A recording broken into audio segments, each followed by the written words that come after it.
सभी मेरे साथियों को जय भीम, नमो बुद्धाय। 2 या 3 मिनट का ही समय मेरे पास है। अनाउंसमेंट हो रही है। आज मैं सुबह से दरअसल कल ही दिल्ली में आ गया था। दिल्ली में डॉक्टर बाबा साहब अम्बेडकर जी के स्मारक को अभिवादन करने के बाद कल 30 सितंबर थी। 30 सितंबर 1956 को बाबा साहब ने आरपीआई की स्थापना की थी और इसलिए उस दिन के औचित्य को याद रखते हुए बाबा साहब को अभिवादन करने के लिए बाबा साहब के अलीपुर रोड के बंगले पर हम गए और आज सुबह 5 बजे ही हम लोग हाथरस के लिए निकले। हाथरस के एसपी वहाँ पर उन्होंने हम लोगों को गांव के अंदर जाने से रोका और फिर हमने सपा बसपा का जो आंदोलन चल रहा था वहाँ पे भी हम लोग शामिल हुए और फिर एसपी से और डीएम, यहाँ पर कलेक्टर को डीएम कहते हैं, डिस्ट्रिक्ट मजिस्ट्रेट कहते हैं, उनसे मेरी चर्चा हुई। करीब 45 मिनट से लेकर 1 घंटे तक मेरी चर्चा हुई और एफआईआर की कॉपी हम लोगों ने देखी है, मेडिकल रिपोर्ट की कॉपी हमने देखी है और इसलिए मैं आप लोगों को ये सच पूरे देश को और विदेशों में बैठे हुए सभी लोगों को बताना चाहता हूँ। एफआईआर के कॉपी के अनुसार देखिए, मैं आपको एक छोटी सी चीज़ बताना चाहता हूँ। किसी की साइकिल भी गुम हो जाती है ना, तो वो 2 पन्ने का एफआईआर बनाता है, 2 पन्ने की कंप्लेंट देता है। यहाँ पर लड़की के साथ, बच्ची के साथ, अब पहली बात तो ये एक आप लोगों को अजीब लगता होगा, जब ब्राह्मणों की बच्ची के साथ बलात्कार होता है तो उसकी आइडेंटिटी, उसकी पहचान छुपा कर रखते हैं, उसका नाम भी नहीं पता होता। निर्भया का नाम बताओ मुझे क्या है? निर्भया का किसी को नाम पता नहीं है, लेकिन हमारी बच्ची का पहले दिन से उसकी आइडेंटिटी बताई गई कि वो मनीषा वाल्मीकि है, यानी वो वाल्मीकि समुदाय से है, इसलिए बाकी किसी ने आंदोलन करने की ज़रूरत नहीं है। पहला यहाँ पर रूल तोड़ा गया। दूसरा रूल मैं बताता हूँ। एफआईआर हम लोगों ने देखा, सिर्फ 4 सेंटेंस का एफआईआर है। गैंग रेप के लिए एफआईआर किया जाता है 4 सेंटेंस का, और 4 सेंटेंस क्या है? माँ का नाम रामा लिखा गया है, भाई का नाम संदीप है और मनीषा। ये तीनों भी खेत पर बाजरे के खेत पर बाजरा काटने के लिए रात के 9:30 बजे गए थे और भाई वो घास रखने के लिए घर में जाता है और फिर जो लड़का है ठाकुर, वो आकर मनीषा की छेड़ निकालता है, गला दबाता है और उतने में माँ चिल्लाती है और भाई दौड़कर आ जाता है और ये जो लड़का है ठाकुर, वो भाग जाता है। बस इतना ही वाकया एफआईआर में किया गया है, एफआईआर में बताया गया है। अब पुलिस का ये कहना है कि पुलिस की थियरी देखो क्या है। पुलिस की थियरी है कि उसने सिर्फ गला दबाया था और भाई आ गया तो वो भाग गया और फिर लड़की गिर गई। गिरने के बाद एक ईंट पर, ये जो भाग होता है गले का, ये भाग उसका ईंट पर वो टकराई और ईंट पर टकराने से जबान बाहर आई और जबान बाहर आने के बाद दांतों के नीचे वो आकर कट गया। ये पुलिस की थियरी है। सेकंड 14 सितंबर को ये बलात्कार होता है, 14 सितंबर को गैंग रेप होता है, 22 सितंबर को मेडिकल होता है। 14, 15, 16, 17, 18, 19, 20, 21, 22, 8 दिनों के बाद मेडिकल रिपोर्ट की जाती है और मेडिकल रिपोर्ट देखिए क्या कहती है। मेडिकल रिपोर्ट कहती है कहीं पर भी शरीर पर चोट ही नहीं है। इसलिए मैंने अभी बीएम न्यूज़ का आप वीडियो देख रहे होंगे, उस पर मैंने कहा है कि लड़की को कुछ हुआ ही नहीं, वो अपने आप ही मर गई है, क्योंकि मेडिकल रिपोर्ट कहता है ना तो बलात्कार की कोशिश की गई है, कोई खरोच तक नहीं है मेडिकल रिपोर्ट में। अब मेडिकल रिपोर्ट देखिए कैसा है। जितने भी मेडिकल डॉक्टर्स है सारे ठाकुर है, खुद डीएम ठाकुर है, गुनेगार ठाकुर है, सभी लोग यहाँ पे ठाकुर है और इनके ऊपर ये एफआईआर जो लिखी गई है, मेडिकल रिपोर्ट बनाई गई है, ये इनके ऊपर ना आए इसलिए इन्होंने ये मेडिकल रिपोर्ट दूसरे डिस्ट्रिक्ट से बनवाई है। यहाँ पर आज मैं सुप्रीम कोर्ट के लॉयर लेकर गया था, साथ में सारा उनका ये सुना हमने, उनकी थियरी सुनी और देखिए मेरे पर कितना प्रेशर था। मुझे डीएम कहता है कि आप ये अनाउंस करो कि रेप हुआ ही नहीं था, रेप हुआ नहीं है, ये आप अनाउंस करो, यहाँ से अनाउंस करो। इस तरह का प्रेशर अगर मेरे पर आ सकता है, सोचिए फैमिली पर कितना प्रेशर होगा। हमको फैमिली से मिलने नहीं दिया जा रहा, गांव को बंद करके रखा हुआ है और कहते हैं कि गांव के अंदर तनाव है। तो बताओ ना, तनाव किसने पैदा किया है? गांव के अंदर जाने नहीं दे रहे। पुलिस प्रशासन इतनी निचले स्तर पर गिरी हुई है यूपी की कि सही में जंगल राज क्या होता है वहां पर जाकर देख लो। पूरी पुलिस इसमें शामिल है, पूरे मेडिकल स्टाफ इसमें शामिल है और ये नेचुरल है कि वाल्मीकि परिवार यानी उनके पिताजी ओम प्रकाश जी, उनके भाई संदीप जी, उनकी माता रामा जी, ये नेचुरल है वो लोग ये केस नहीं लड़ेंगे, क्योंकि एक बच्ची तो वो गवा चुके हैं, वो अपने बेटे को, अपनी बीवी को नहीं गंवाना चाहते, इसलिए उनके ऊपर बहुत प्रेशर है। रात के 2:30 बजे बॉडी को क्यों जलाया, ये जब हमने उनको पूछा तब ये कहता है कि ये फैमिली उस बॉडी को लेकर बार्गेनिंग कर रही थी, कि 1 लाख दो, 2 लाख दो, 5 लाख दो, 10 लाख दो, और फिर जब 25 लाख पर इनका डन हो गया तो बॉडी जला दी।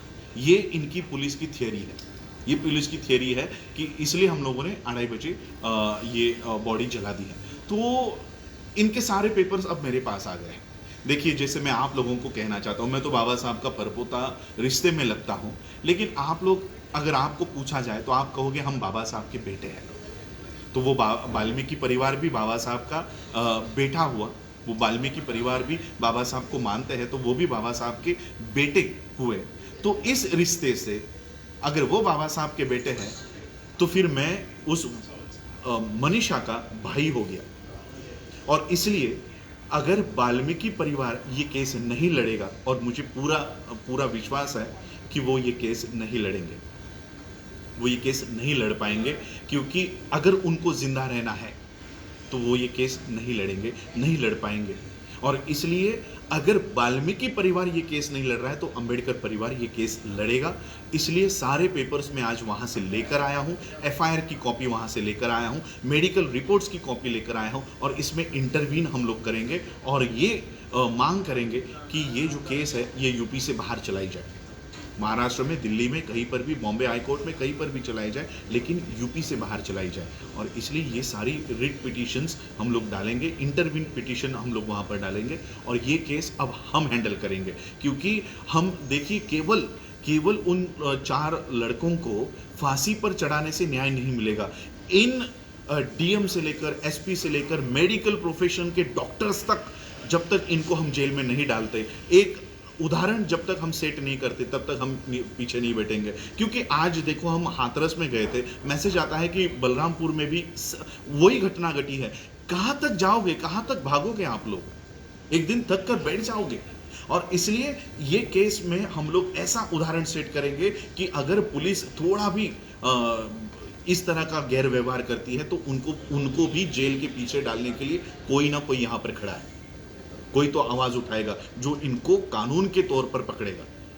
और इसलिए आज ये सारे पेपर्स यहाँ से लेकर जा रहा हूँ, और within a week interview application file करके ये सारा मामला हम लोग लड़ेंगे। वाल्मीकि परिवार भी अगर नहीं लड़ता हो तो हम लोग लड़ेंगे, और वो भी बाबा साहब के उस ऑर्गेनाइजेशन से जो बाबा साहब ने 30 सितंबर को बनाई थी, रिपब्लिकन के नाम से हम लोग ये ऑर्गेनाइजेशन को, सोशल नॉट पॉलिटिकल, कोई मेरा पॉलिटिक्स से लेना देना नहीं है, सोशल मूवमेंट हम लोग बाबा साहब की ये फिर से शुरू करेंगे।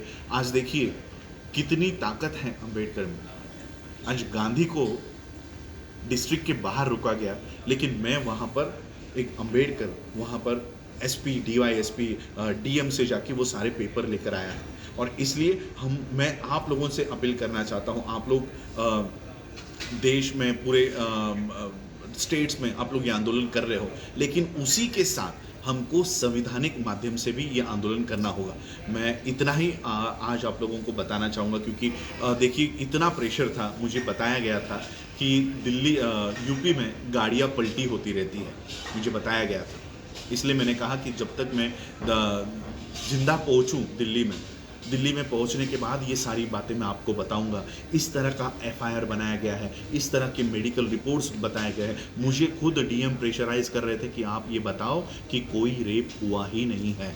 अब मैं आपको बताता हूँ, डीएम हो, एसपी हो, या देश का नहीं विदेश का कोई भी आकर ये बताए कि रेप नहीं हुआ है, तो भी इसे नहीं माना जाएगा, क्योंकि बच्ची ने, मनीषा ने मरते वक्त ये कहा है कि उसके साथ सामूहिक बलात्कार हुआ है। और वर्ल्ड का कोई भी कोर्ट जो डेथ हमारा होते समय हम जो बयान देते हैं उसको झूठा नहीं साबित करते। और इसलिए जो एफआईआर बना है, जो मेडिकल रिपोर्ट बना है, ये सारे के सारे मनीषा के उस डेथ के समय जो बयान उसने दिया है ये लागू होता है और ये सारे इसमें दोषी पाए जाते हैं। हम केवल इनकी नौकरियां नहीं, इनको जेल के पीछे, सलाखों के पीछे डालने की पूरी व्यवस्था करेंगे। और मैं आप लोगों से ये साथ चाहूँगा कि ये मूवमेंट आप लोगों को संवैधानिक माध्यम से लड़नी है।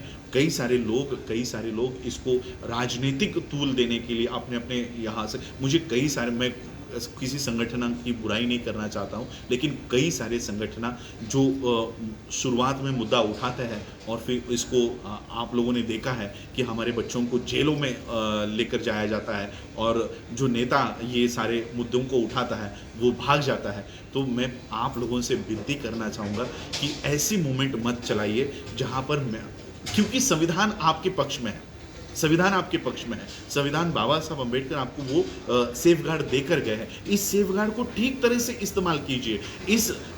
ये जो सरकार है, योगी की सरकार हो, मोदी की सरकार हो, इनको हम संविधानिक माध्यम से पकड़ेंगे। लेकिन इस तरह के अगर हम लोग मोर्चा और अनकॉन्स्टिट्यूशनल काम करते रहेंगे तो हमारे लोगों को फंसाएंगे ये लोग। इसलिए मैं आप लोगों से विनती करना चाहता हूं कि ये पूरे मामले को संवैधानिक माध्यम से हम लोग हैंडल करेंगे। एसपी हो, डीएम हो, मेडिकल जिन्होंने ये रिपोर्ट बनाई है, ये सारे के सारे फंस चुके हैं और इसलिए हम लोगों को उस तरह से इस केस को हैंडल करना होगा और पूरा का पूरा ये केस हम लोग लड़ेंगे, हाई कोर्ट में लड़ेंगे और यूपी के बाहर लड़ेंगे। ये मैं आज आप लोगों को बताने आया था कि किस तरह से पुलिस बोल रही है कि लड़की को कोई इंजरी ही नहीं हुई थी। तो सोचिए, अगर पुलिस ये कह रही है, मेडिकल रिपोर्ट ये कह रही है कि इंजरी ही नहीं है, तो फिर ये सांस रुकी कैसे? यहाँ की जो रीढ़ की हड्डी होती है, ये टूटने की वजह से सांस रुक गई है। तो ये रीढ़ की हड्डी कैसे टूट गई? रीढ़ की हड्डी टूटने के लिए पहले आपकी ये मांस को टूटना पड़ेगा, हड्डियों को टूटा होगा।